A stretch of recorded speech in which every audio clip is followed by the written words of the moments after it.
بسم اللہ الرحمن الرحیم۔ السلام علیکم ناظرین، آپ یوٹیوب چینل دیکھ رہے ہیں، میں عمران خان ہوں۔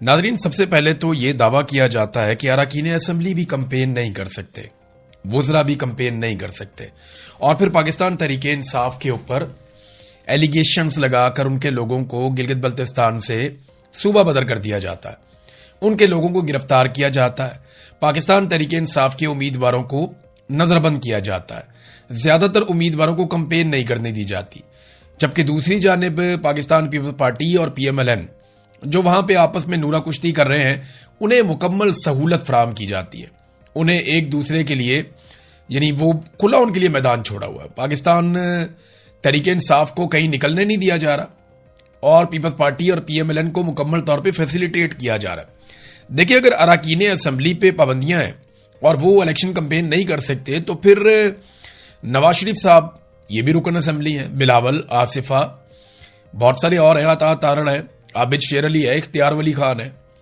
اور بہت سارے لوگ ہیں، یہ سارے وہاں پہنچے ہوئے ہیں۔ یہ وہاں کیا کرنے کے لیے گئے ہوئے ہیں؟ وہاں تو گورنر پنجاب بھی گئے ہوئے ہیں۔ یہ سارے لوگ کمپین کرنے کے لیے گئے ہیں نا، یہ کمپین ہی کریں گے اور کیا کریں گے، اور ان کے کمپین کرنے کے جلسے جلوس ویڈیوز آ رہی ہیں، جبکہ پاکستان تحریک انصاف کے لوگ کام کرنا چاہتے ہیں تو انہیں منع کر دیا جاتا ہے وہاں پہ۔ اور کتنے عرصے کے بعد کر رہی ہے، یعنی عمران خان کو نکالے ہوئے انہیں 4 سال سے زائد ہو گئے، یہ ابھی تک عمران خان کی متھ نہیں توڑ سکے۔ عمران خان کو جیل میں ڈالے ہوئے انہیں 3 سال ہو گئے، یہ ابھی تک عمران خان صاحب کی مقبولیت کو نہیں کھا سکے۔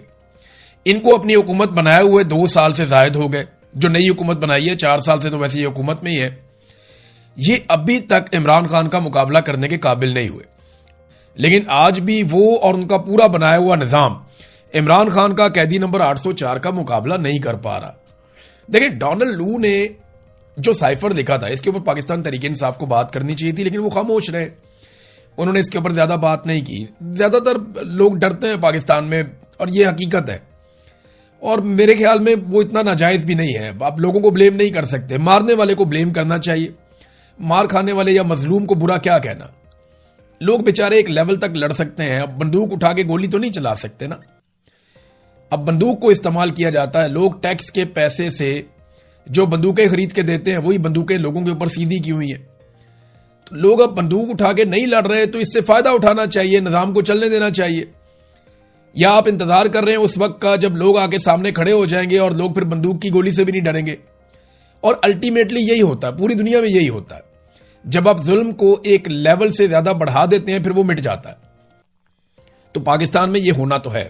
ڈونلڈ لو نے جب یہ سائفر آیا، اس نے جب بات چیت کی پاکستانی سفیر سے، پھر سائفر آیا پاکستان میں، جو اس نے پیغام بھیجا کہ اگر تحریک عدم اعتماد کامیاب ہو جاتی ہے تو سارا کچھ معاف کر دیا جائے گا۔ اس کے بعد ہم نے دیکھا پاکستان میں کہ سارا کچھ معاف کر دیا گیا۔ پاکستان کی اسٹیبلشمنٹ نے ظلم اور جبر کے پہاڑ توڑ دیے، حکومت گرا دی، نئی حکومت بنا لی، بندر بانٹ کی گئی، دھاندلی کی گئی، 2 نمبری کی گئی، جبری گمشدگیاں کی گئیں، عدلیہ اور میڈیا پر پابندیاں لگا دی گئیں، غیر آئینی اور غیر قانونی الیکشن کروائے گئے، غیر انسانی اور غیر اخلاقی حرکات کی گئیں، کوئی پوچھ گچھ نہیں ہوئی، الیکشن پورا کو پورا چوری کر لیا، فوجی عدالتوں میں سویلینز کو سزائیں دے دی، اور اب پھر ایک مرتبہ الیکشن چوری کر رہے ہیں۔ دیکھیں، کوئی باہر سے آگے نہیں روکے گا، کیونکہ امریکہ نے کہا تھا سب کچھ معاف، تو انہوں نے تو سب کچھ معاف کر دیا، اور یورپی یونین اس وقت اس سارے کانڈ کے اندر امریکہ کے ساتھ شامل تھا۔ کیسے سمجھے آپ؟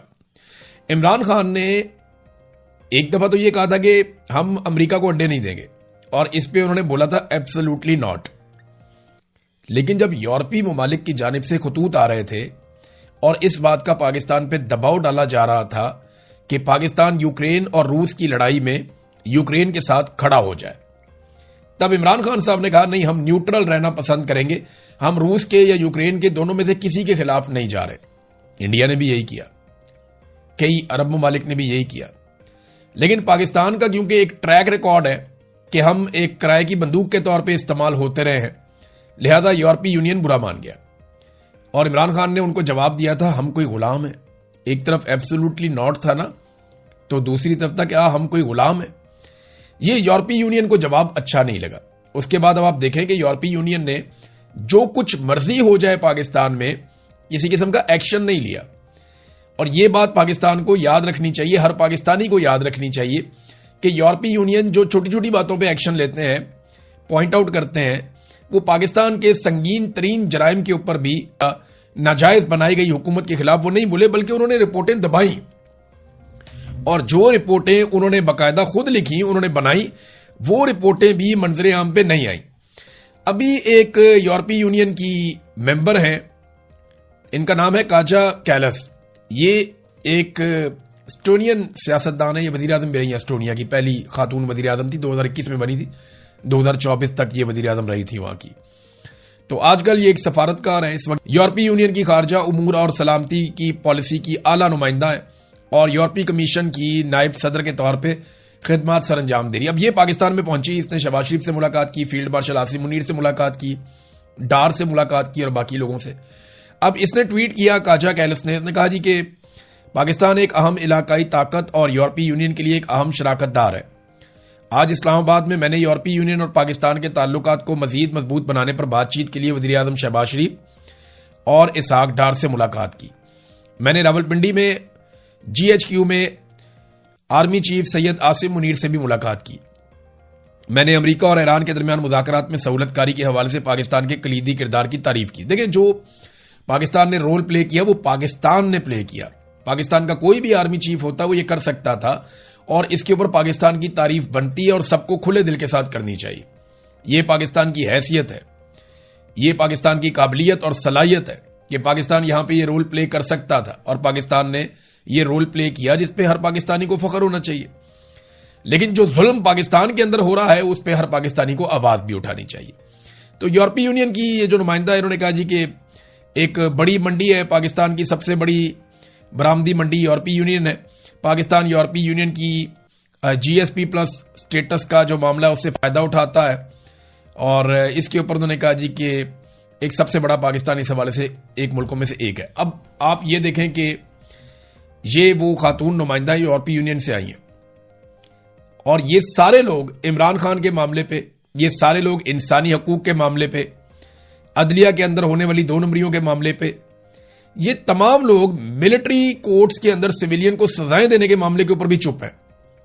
لیکن آپ یاد رکھیے گا, یہی چیزوں کے اوپر یہی سارے لوگ ایک دن بولیں گے. یہی ڈونلڈ ٹرمپ ہوگا اور یہی پاکستان ہوگا, یا یہی امریکہ ہوگا اور یہی پاکستان ہوگا, یہی یورپی یونین ہوگا اور یہی پاکستان ہوگا. جس دن ان کے مفاد کے خلاف کوئی آدمی آئے گا تو یہ پاکستان کی چھوٹی چھوٹی بات پر بھی نکتہ چینی کریں گے, اور یہی ایک خارجہ پالیسی کا خاصہ ہے. لوگ اپنا مفاد دیکھتے ہیں. عمران خان ان کے مفاد میں نہیں آ رہا تھا, یہ عمران خان کو کٹ پتلی کی طرح استعمال کرنا چاہتے تھے, وہ استعمال ہونے سے اس نے انکار کیا, اور نتائج آپ کے سامنے ہیں. تو پھر عمران خان صاحب کی حکومت تو نہ جاتی نا, ان کی حکومت برقرار رہتی. لیکن امریکہ کے کہنے پر اور پینٹاگون کے کہنے کے اوپر انہوں نے ہمیشہ وہ کیا جو انہیں کہا گیا, تو انہوں نے کوئی اپنا ٹریک ریکارڈ تبدیل نہیں کیا. ابھی بھی انہیں کوئی حکم آتا ہے وہ فوری طور پہ اس کو بجا لاتے ہیں. اب ناظرین, جو ناراض ارکان ہیں انہوں نے بیرسٹر گور کو خط لکھا ہے. پاکستان تحریک انصاف کے آپ کو پتہ ہے خیبر پختونخوا میں آج کل ناراضگیاں چل رہی ہیں. سہیل آفریدی نے اراکین اسمبلی سے ملاقات کی, تو کوئی کہتا ہے 52 آئے, کوئی کہتا ہے 72 آئے, لیکن ان بٹوین ہے نا, پھر بھی 20 سے 40 لوگ کم تھے. حکومت کہتی ہے 20 کم تھے, میڈیا کہتا ہے 40 کم تھے. اب جتنے بھی کم تھے وہ ناراض تو ہیں, اور انہوں نے خط لکھا بیرسٹر گور کو, اور خط میں مطالبہ کیا کیا. میں نے آپ کو 2 دن پہلے ایک ویلاگ میں یہ بتایا تھا کہ یہ جب بھی مطالبہ کریں گے عمران خان کی رہائی کا مطالبہ کریں گے. یہ جب بھی بات کریں گے عمران خان کا نام لے کر پالیٹکس کریں گے, کیونکہ اور کوئی طریقہ ہی نہیں ہے نا. اور یہ موقع سہیل آفریدی نے خود دیا. دیکھیں, سہیل آفریدی کی اپنی غلطیاں ان کے سامنے آ رہی ہیں, ان کی اپنی کمزوری ان کے سامنے آ رہی ہے. اگر وہ ہمت دکھاتے اور طاقت کے ساتھ نوجوانوں کو اکٹھا کر کے کھڑے ہو جاتے اور ان کے ہرکاروں کے خلاف, تو آج سہیل آفریدی کی صورتحال کچھ اور ہوتی. یہ وزارت اعلیٰ تو ابھی رہے گی, کبھی نہیں رہے گی, لیکن سیاست ساری زندگی رہے گی. تو سہیل آفریدی اپنا نام لکھوا سکتے تھے بڑے سیاستدانوں کے اندر, اور اپنا قد بہت اونچا کر سکتے تھے. ان کے پاس ابھی بھی موقع ہے, لیکن انہوں نے میرے خیال میں بند کمروں کو زیادہ شاید پسند کیا. انڈور احتجاج کر لیا, تھوڑا کمروں کے اندر میٹنگز کر لی, کوئی ادھر میٹنگ کر لی, کوئی ادھر میٹنگ کر لی. تو وہ اس چکر کے اندر وہ رہے نہیں جو وہ بن سکتے تھے, یا جو عمران خان نے ان سے ایکسپیکٹ کیا تھا وہ سارا کچھ وہ کر نہیں پائے. اب اس میں جو ناراض ارکان اسمبلی انہوں نے کہا عمران خان کی رہائی کے لیے تحریک چلائی جائے، اور انہوں نے لیٹر لکھا بیرسٹر گھور کو، عمران خان کی رہائی کے لیے مؤثر تحریک چلائی جائے، قید پارٹی ورکرز کی رہائی کے لیے قانونی جنگ لڑی جائے۔ اب ان لوگوں نے جناب خط لکھ دیا۔